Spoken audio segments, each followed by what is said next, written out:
Hello, Tony here, Transformation Fitness and Wellness. What I want to go through today is the benefits of heat and cold exposure. We'll talk a little bit about the benefits, the health benefits, how to get started, and then we'll go from there.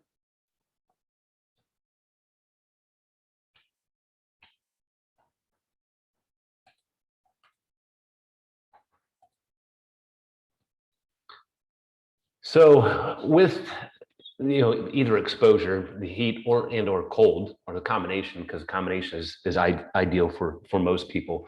You do have to go through a little bit of the acclimation process, so your body will adjust. You just can't go right into this full steam. So when you want to do is with acclimation, you want to make sure you take certain steps into the exposure component, and I will touch on each of those with the heat and the cold exposures.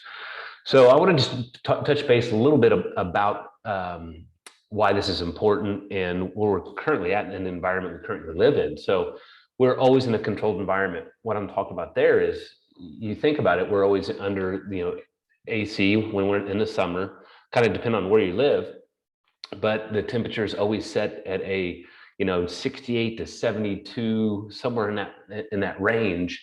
Typically our body is always in that zone because obviously with the HVAC and the heating and cooling components, we're able to manipulate that and stay in a very controlled and comfortable environment.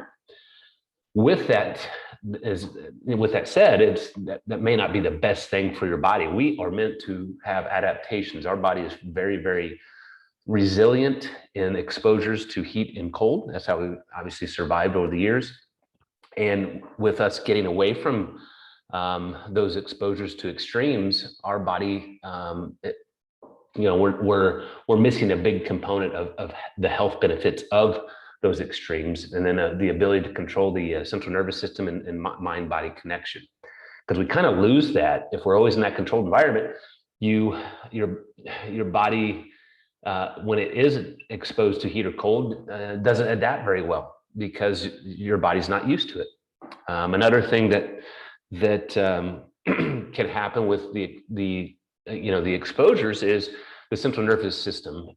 You can learn how to control the central nervous system.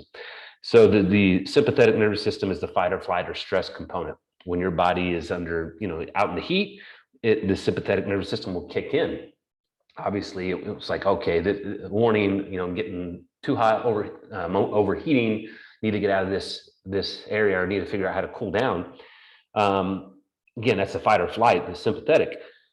You can control your central nervous system with a few techniques. One is diaphragmatic breathing, and you can teach your body how to go back into parasympathetic and rest and recovery in these extreme situations. So if you start to do cold and hot therapy, breathing is going to be a component, and affecting the central nervous system is good. As a mind-body connection, you're able to be obviously control the stress response a little bit better, and it's going to help you in everyday life. So let's talk about cold exposure first. Cold exposure, again, just like the heat or hot exposure, you want to kind of progress yourself into it, just like an exercise routine. So one way to start with that is obviously with cold showers, and that's the easiest step to start getting your body more acclimated to that cold exposure. So how you can do this is just take a normal shower.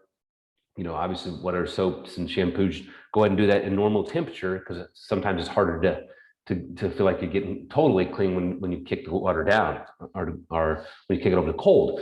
So at the end of the shower, turn your shower down as much as you can tolerate, and you want to stay under that flow of water, up to a minute to 2 minutes.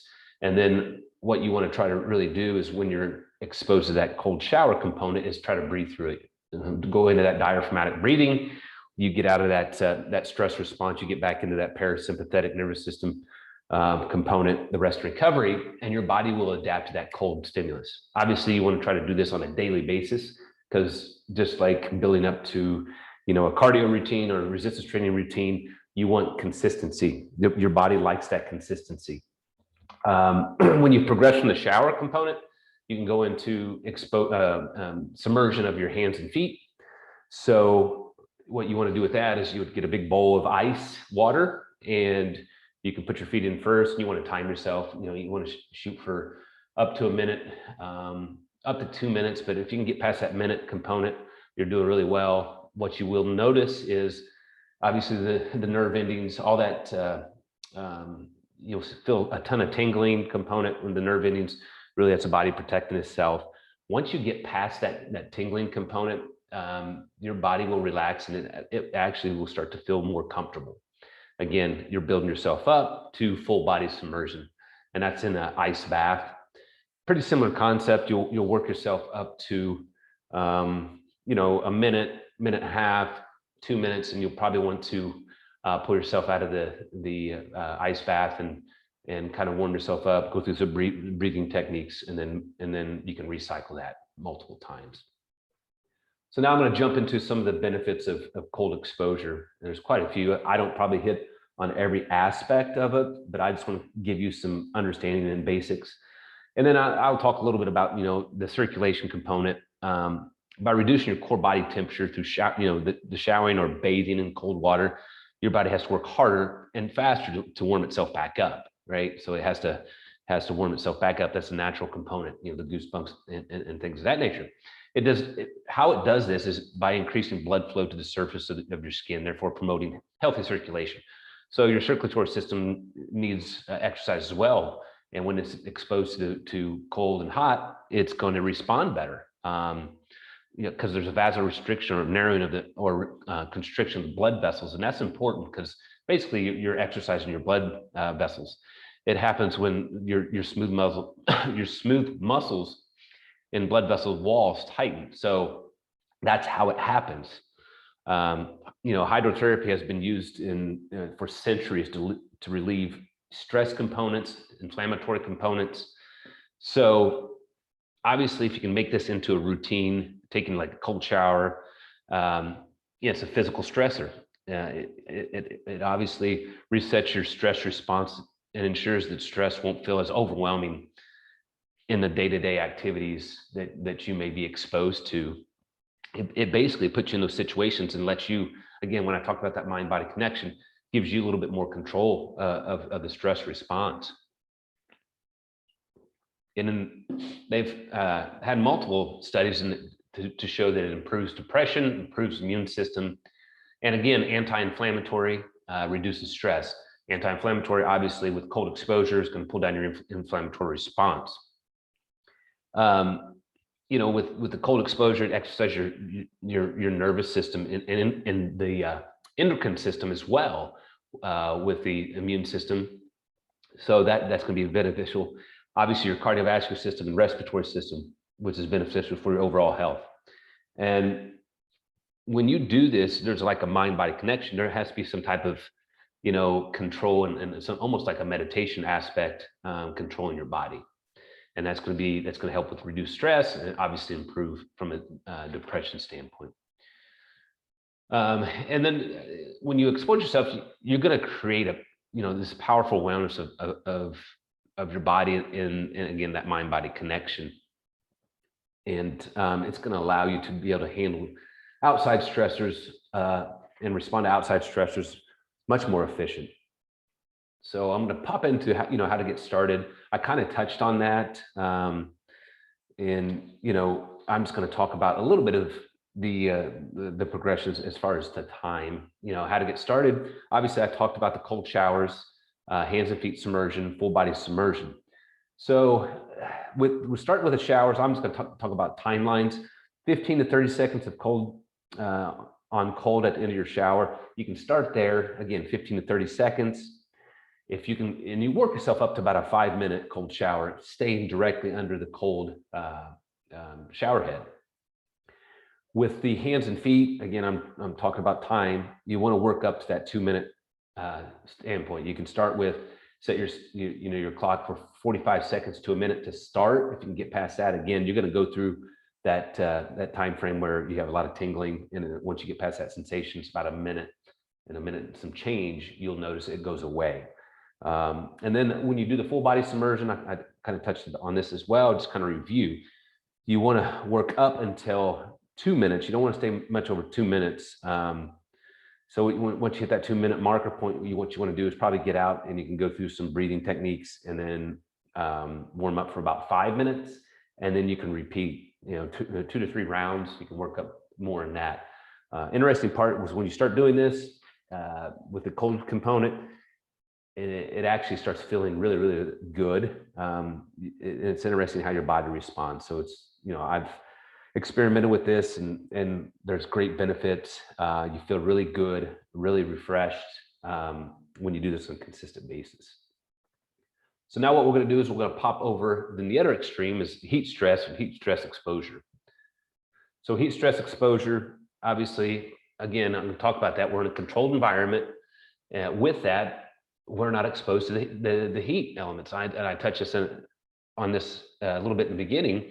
Same concept. There's a mind-body connection, and obviously the central nervous system as well. So if you can control the sympathetic nervous system, fight or flight, and get back into that parasympathetic rest recovery, you can tolerate those extremes a little bit better. So we're going to pop into the next and kind of talk about the aspect of the timing and things of that nature. So hyperthermic conditioning. So you want to get your body, obviously acclimated to that heat stressor by progressively, doing X amount of time with, inside the sauna or whatever device you do have to increase the heat exposure. So a good recommendation with this is about 20 minutes on a sauna session at 80 Celsius or 176 Fahrenheit. So that's kind of a marker point in where the heat should be, and then the time frame that you want to expose yourself. Again, you want to build yourself up to this. You can do it multiple times. You can do a contrast method as well, which I think I touched on a little bit, where you go into a heat and obviously cold exposure. Oops. So heat stress exposure, interesting part, again, just like the cold exposure, there's a lot of benefits, and I'll touch on these benefits. Enhances endurance, increases muscle hypertrophy, and positive effect on the brain. So increasing nutrient delivery to the muscle, thereby reducing depletion of oxygen storage. So with that, obviously reducing heart rate and reducing core temperature during workloads. So it kind of mimics the exercise when you put yourself into that heat exposure. A lot of the benefits you get from exercise, because when you exercise, you create, obviously there's an energy source and expenditure and mechanical component that causes heat. Well, the sauna mimics exercise and some of the benefits that you get from the heat exposure when you're doing exercise. The interesting part with this is preventing protein degeneration through the following, which is interesting, which I'll touch on. Induction of heat shock protein. That's the one that there's a lot of research going out about this protein, that it's released or stimulated during exercise, and obviously you can mimic this with sauna. So this protein, this heat shock protein, has shown to increase longevity in organisms. So they've done some research on this. And the benefits of this protein is pretty interesting. It causes a massive release of growth hormone as well when you're exposed to that heat component. And then from there, improving insulin sensitivity, which is quite interesting. Again, that's another thing that happens from exercise. It can also increase the storage and release of norepinephrine, which improves attention and focus. That's when they're talking about positive effects in the brain.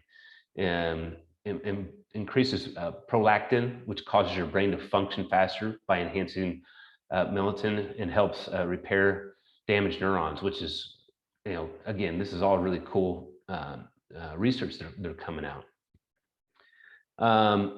It causes a robust increase in dynorphins, which is a result in your body becoming more sensitive to the ensuing endorphins, which is interesting. Again, this is a chemical response based upon the heat. This is some of the stuff I really didn't know, and I've done a little bit more research. And this is all obviously positive effects on the brain, and then and then the clarity component. So, and after the heat component, we're going to jump into utilizing the combination, which I briefly touched on. It's called the contrast method. Obviously, you do it X amount of time, and we've done a lot of this with the athletic realm for recovery purposes. Because again, you get that vasorestriction and then obviously dilation, which is really good. The circulatory system and all the benefits of the exposure from the cold and the exposure from the heat. So you can do this contrast method where you do, up to 2 minutes in the ice bath, pop in the sauna for 20, ice bath 2, 20. You can do that multiple times, and that's very, very beneficial. So hopefully this helps. A little bit of health benefits. Obviously, there's a lot more research coming out on both sides. I didn't touch on all of them because there's a ton more, and it's a little bit over my head from the science component, the neural levels, the chemical responses. So, but I just wanted to give you, some guidelines and some understanding of how to get started and the health benefits of utilizing both these resources and tools.